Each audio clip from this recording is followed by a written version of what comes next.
Anies juga melakukan sejumlah hal yang mirip atau sama, mass gathering, perkumpulan massa, tapi tidak ada yang tidak melakukan uji konten. Apakah saya seorang Anies Baswedan adalah orang yang bisa nyelesain problem kamu? I see. Siapa yang mengalgoritmakan? Siapa yang mensurvei? Apakah 15 isu ini kuat dimiliki oleh Anies, Ganjar, atau Prabowo? Karena jangan-jangan no different. Kita nggak tahu bedanya di mana. Akhirnya nanti perdebatan presiden itu hanya akan menjadi uji terampil berkata-kata. Kalau kita bertarung dengan cara yang sama, menggunakan masyarakat politik yang didukung oleh oligark, lalu melakukan hal-hal yang hanya mengumpulkan massa, berbasis pada quantity bukan pada quality, yang nggak ada bedanya.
Nah, jadi misalnya kalau yang sering dibahas kan sekarang Ganjar Pranowo, Prabowo, Anies.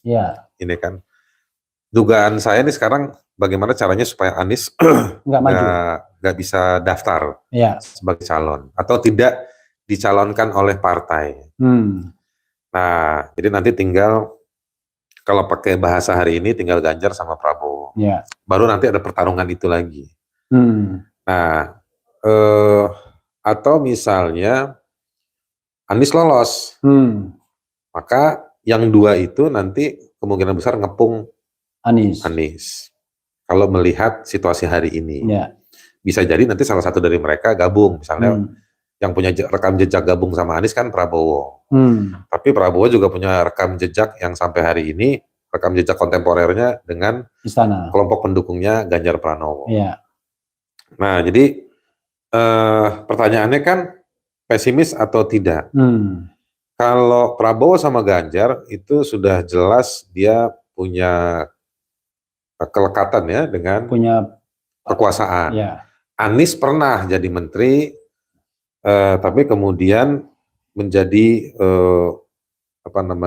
salah satu yang dianggap berseberangan, terutama karena pemilu DKI.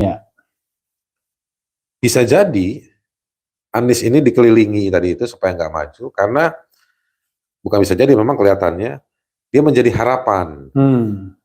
Menjadi harapan bagi kelompok-kelompok yang menginginkan perubahan. Kalau dari pihaknya Prabowo dan juga Ganjar, perubahan itu konseptual, dia tidak tersimbolisasi.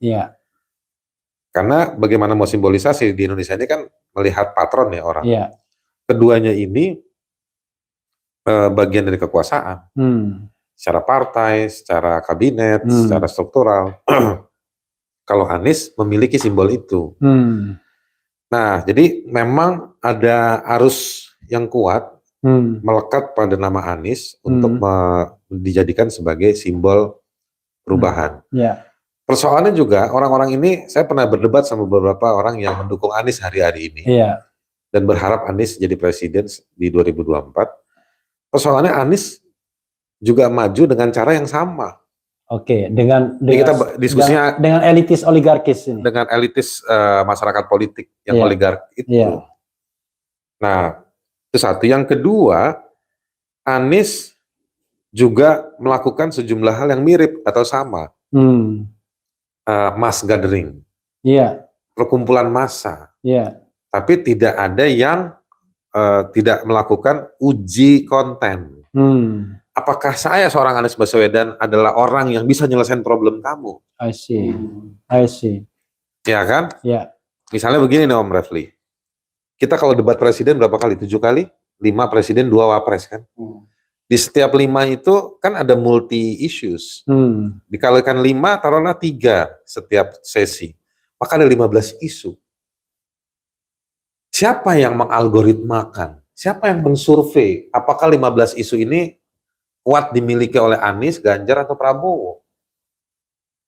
Karena jangan-jangan no different. Kita nggak tahu bedanya di mana. Akhirnya nanti perdebatan presiden itu hanya akan menjadi uji terampil berkata-kata, uji terampil berorasi dan berretorika. Iya. Dan adu bagus-bagusan yel di para penonton. Padahal inilah momentum yang tepat untuk menguji kamu waktu selama ini pernah kerja nggak di 15 isu ini? Hasilnya mana? Oke, Bung Haris ya. Kita kan kadang-kadang selalu bicara yang ideal, walaupun saya membayangkan orang seperti Anies itu bukan tidak mau yang ideal itu, karena kalau dia disuruh berdebat, berargumentasi, kosakata dia jauh bisa lebih lengkap karena dia pendidikan lebih baik misalnya. Iya. Tapi yang saya membayangkan adalah dia orang yang tidak punya bargaining position terhadap partai politik. Karena itu satu-satunya bargaining position dia adalah mengumpulkan massa dalam tanda kutip kan, untuk dijual dalam tanda kutip kepada partai calon pendukung. Tapi begini Bung Refli, masa hari ini Indonesia ini nomor 4 negara terpadat di dunia. Ditambah lagi 2/3 wilayah kita air. Jadi konsentrasi massa itu terlalu tersebar. Nggak menyebar. Dan dia susah menyebar karena ada air. Sementara kita nggak pernah dapat data dari BPS berapa orang Indonesia nggak bisa berenang. Dia nggak bisa berenang. Nah, jadi yang saya mau bilang begini, kalau kita bertarung dengan cara yang sama, menggunakan masyarakat politik yang didukung oleh oligark, lalu melakukan hal-hal yang hanya mengumpulkan massa, berbasis pada quantity bukan pada quality, yang nggak ada bedanya. Itu. Nah ini juga sentilan juga buat si Ganjar dan Prabowo. Ada yang bikin video kemarin gara-gara Lionel Messi Wowo disangkain Messi dukung Prabowo. Jangan saya mau bilang begini, jadi apapun simbolnya, Ganjar disimbolkan sebagai kelanjutannya Jokowi saja, Anies disimbolkan oleh di luar kekuasaan sebagai tokoh harapan untuk perubahan. Tapi semuanya sama aja. Nah, saya ingin melekatkan membahasakan ini sebagai sebuah praktek yang sebetulnya ini menjemukan, ditambah dengan sistem yang tadi sudah dikritik oleh Ferry Amsori ini tadi. Jadi sebetulnya kita sedang berhadapan dengan satu pertunjukan yang ngulang-ngulang mau musuh mau lawan, mau musuh mau kawan, atau yang didukung yang diterpa, justru sama aja. Kalau omongannya begitu, Bung Haris mengafirmasi omongan saya, pesimisme saya tadi. Nah enggak, saya mau mengatakan, mari warga membangun inisiatif. Kalau Anda nggak mau sebagai penonton terhadap satu pertunjukan yang menjemukan, kita nggak bakal bisa berharap sama lembaga survei, sama komunitas politik, oligark, untuk membahasakan isi toples kita, yang dimana ada derita, karena konsentrasi lembaga survei adalah bagaimana memenangkan. Karena lembaga survei nggak ada yang mau ngumumin siapa yang mendanai mereka. Sehingga transparansi jadi. Ini Bung Haris ya, terpaksa kita gantian jadi nggak maksud menimpal ini. Biar adil. Kok kita akhirnya kayak pesimis banget gitu kan. Lalu ngapain kita nggak bikin pemilu kayak begini? Negara kok nggak berubah jadinya. Oke, silakan. Anda bertanggung jawab untuk menjawab. Bertanggung jawab lah. Ya kan? Menjawab apa breakthrough-nya?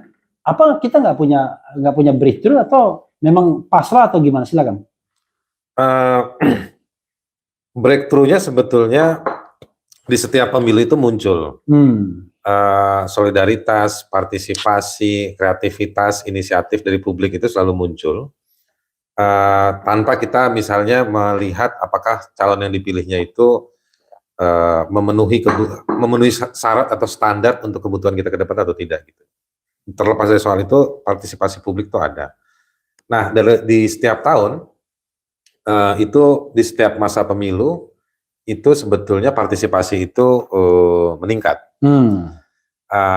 Tetapi meningkatnya itu juga bisa termanifestasi dalam bentuk tidak menyoblos. Jadi yang disebut dengan meningkat partisipasi, inisiatif dan lain-lain itu partisipasi untuk membangkang. Partisipasi dalam konteks pertama kesadaran. Sadar dulu, habis itu setelah itu baru mereka melakukan pilihan-pilihan tindakan. Nah, termasuk juga ada yang namanya tindakan-tindakan yang negatif. Jadi dia tahu bahwa orang yang dia pilih itu gak bakal belain dia. Orang tersebut hanya butuh pada saat pencoblosan. Dan si warga masyarakat ada yang terima uangnya, ngambil uangnya. Tapi punishment-nya tidak milih. Tapi punishment-nya tidak milih atau di kertasnya dirusak atau dicoblos semuanya dan lain-lain. Nah, sebetulnya alam sadar dan geraknya sudah ada. Yang tidak ada adalah orkestrasinya. I see. Jadi siapa yang memimpin itu? Siapa yang memimpin? Jadi dirijennya ya. Jadi dirijen. Nah, jadi breakthrough-nya kita harus ingat bahwa ini Indonesia. Ada namanya satu yang namanya leader. Leadership. Jadi memang di tengah masyarakat bukan itu, dealership ya, bukan ya. Leadership, bukan dealership. Bukan dealership, bukan. Kalau dealership itu kemampuan ngedil. Perhubungan ngedil, kemampuan ngedil. Pertalian dana ya tadi. Pertalian dana. Nah, jadi yang saya mau bilang adalah leadership dalam soal kepemimpinan dalam soal mengorkestrasi kesadaran dan partisipasi publik. Tidak melulu harus mendukung atau berbajukan partai tertentu, mendukung calon tertentu, tetapi juga membangun, menyusun, mengkonstruksikan sebelum geraknya adalah apa mau kita 5 tahun ke depan. Nah, ditambah lagi angka anak muda dan angka sarana informasi atau komunikasi juga makin meningkat. Nah, artinya sebenarnya ini peluang. Sekali lagi, kalau misalnya masyarakat tidak mengambil kepemimpinan dan inisiatif untuk mengkonstruksikan apa yang mereka mau lewat pemilu, baik di tingkatan lokal maupun di tingkatan nasional, mereka nanti hanya akan jadi target operasi dari kelompok-kelompok yang sedang berkontestasi. Nah, mudah-mudahan tidak ditunda, maka pertengahan 2023 bisnis pemilu ini sampai level bawah ini akan sangat menggiurkan. Jadi dana politik itu akan bertebaran di mana-mana ya? Dulu saya ingat pernah berapa pemilu yang lalu itu Lab Sosio UI pernah bikin penelitian bahwa temuan mereka itu setiap menjelang pemilu itu ada peredaran uang yang meningkat. Gitu. Saya khawatir mungkin sebelum ke Bung Ferry lagi, peredaran uang yang meningkat itu apakah mungkin uang-uang dari luar masuk ke dalam, ya? Kedua, ini agak ngeri-ngeri sedap. Ada illegal printing money. Dulu kan isu yang begitu ada. Pernah dulu ada ditemukan mesin cetak uang palsu. Sesaat berapa bulan sebelum pemilu itu. Tapi penanganan terhadap kasus tersebut tidak kemudian dimunculkan ke publik sebagai sebuah tindakan yang punya relasi ke praktek pemilu atau secara praktek langsung. pemilu pada kelompok tertentu. Berarti deployment of money itu bisa saja dari luar ya? Bisa dari luar, bisa juga dari dalam. Kita ingat ya, sebelum pemilu itu selalu pasti ada kasus-kasus besar. Kasus BNI, kasus Bank Senturi, kasus Asabri, kasus tapi pasca itu setelahnya itu. Setelah gitu. Tapi begini yang saya mau bilang, kan bukan seminggu sebelum pencoblosan baru ada kasus besar. Ya. Bekerjanya itu sudah lewat setahun sebelumnya. Ya, bahkan kadang-kadang 5 tahun sebelumnya. Nah, maksud saya begini, saya cuma mau mengantar semua masalah tadi itu untuk mengajak lewat channel yang cadas ini. Keren cadas ini, bahwa masyarakat ayo tertib, antara mimpinya dengan prakteknya. I see. Kita sering diskusi ya, orang seperti teman-teman seperti kita ini, kalau sering yang nongkrong di bawah itu, kita ketemu dengan orang-orang yang punya mimpi bagus soal bangsa ini. Iya. Ya kan? Akan tetapi ketika bertahan di lapangan menghadapi tekanan, rayuan, tipu muslihat, kita nggak kuat. Iya. Nah, kita harus tahan. Kalau kata orang-orang yang suka olahraga, no pain, no gain. Oke. Jadi kalau mau dapat sesuatu, ya harus berkorban. Mau sakitnya ya? Mau sakitnya dulu. Gitu. Nah, menurut saya disitulah daya tahan, daya ujinya masyarakat sipil, warga sipil dalam proses itu. Konkretnya maksud Anda, ya Anda kalau pengen ada perubahan, ya Anda harus pilih dong dengan cerdas gitu ya. Jadi pemilih yang cerdas. Iya. Nggak milih kan punya resiko, artinya memilih dengan cerdas. Iya, kalau saya ingin menumbuh kembangkan diskusi yang belakangan muncul di teman-teman, jangan kita beli, bahkan jangan kita ikut partisipasi pada survei-survei yang ada. Oke. Warga sipil, masyarakat masyarakat luas, lewat kumpulan-kumpulan tertentu, Anda semua harus nantang wali kota, bupati, gubernur, dan juga presiden yang muncul untuk ditanya. Bukan hanya ditanya soal kemampuan, pengalaman, dan juga komitmen. Ya kan? Tetapi kita yang menentukan nama tersebut setelah. Jadi warga atau masyarakat itu harus menghitung kebutuhan kita apa 5 tahun ke depan. Kita pengen jalan depan rumah kompleks kita itu seperti apa. Kita ingin kota kita seperti apa, desa kita seperti apa, kita ingin negara ini seperti apa. Baru dari situ kita cari nama yang cocok. Jadi bukan kemudian ditanya lembaga survei gitu. Jadi jadi kan kita ini kan hanya didulang pikirannya untuk diatur strateginya. Memilih siapanya itu dari nama-nama yang disodorkan. Iya.